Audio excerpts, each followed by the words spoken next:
Ito na mga kabasketball, meron tayong breaking news. Malungkot na balita to para sa ating Gilas Pilipinas.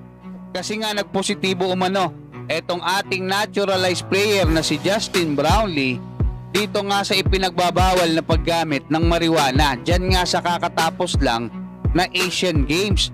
Maraming magiging posibleng epekto to mga kabasketball. Unang-una, sa pagiging naturalized player ng ating Gilas Pilipinas netong si Justin Brownlee, kasi merong 4 na taon na ban to mga kabasketball pagka napatunayan, at posible bang mapunta sa China etong gintong medalya dahil etong player ng Jordan ay nagpositibo rin.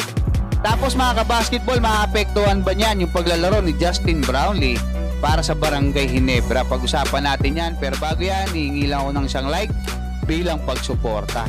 Kanina nga mga kabasketball ay naglabas ng balita itong Inquirer.net kung saan sinasabi na nagpositibo umano itong ating naturalized player na si Justin Brownlee diyan nga sa ipinagbabawal na paggamit ng marijuana. At ang matindi dyan mga kabasketball, kinuha na nila ng sample itong ating naturalized player noong October 7 diyan nga sa Asian Games. At yun nga nagpositibo siya sa anti-doping control mga kabasketball ng ITA. May karapatan daw si Justin Brownlee na mag-request ng B samples. At etong player din ng Jordan mga kabasketball na si Sami Sai ay nagpositibo rin na sila yung nakakuha ng silver, gold yung sa atin. So kung madi-disqualified etong ating Gilas Pilipinas pati yung Jordan, mapupunta sa China yung gintong medalya. 10 yung na-akusahan nila or na-test na gumagamit nitong marijuana mga kabasketball diyan nga sa kakatapos lang na Asian Games.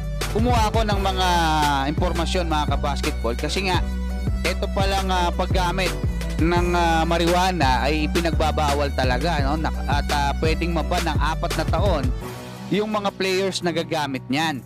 At dito nga sa naging post ni Ruben Terrado ng Spin.ph mga kabasketball, kumuha rin siya ng reference at sinasabi nga dito na kailangan daw na mahigit sa isa.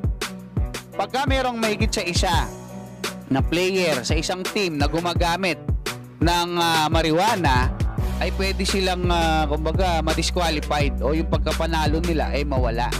Pero kung totoo man na si Justin Brownlee ay napatunayan, isang player lang. So lulusot tayo sa pagkuha ng gold. 'Di ba? Tayo pa rin yung champion mga kabasketball. Ang mabigat lang diyan, etong 4 years na ban, suspended sa mga international games. Alam naman natin sabi nga ni Al Francis Chua na etong si Justin Brownlee yung pinaka-fit, pinaka-magandang maging naturalized player ng ating Gilas Pilipinas sa mga future tournaments. So mabigat yan.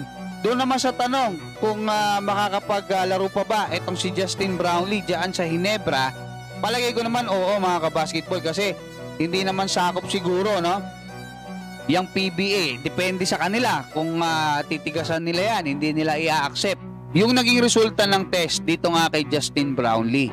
Sa ibang balita mga kabasketball, sumabak na nga sa ensayo etong ating pambatong si Kai Sotto dyan nga sa Hiroshima Dragonflies.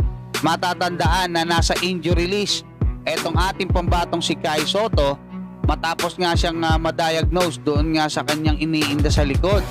So yun mga kabasketball, at tabayan na natin kasi sa October 28 posibleng makabalik na etong ating pambatong si Kai Sotto sa paglalaro diyan nga sa Hiroshima Dragonflies ng Japan B-League. Hanggang dyan mga kabasketball, maraming salamat at God bless sa inyong lahat.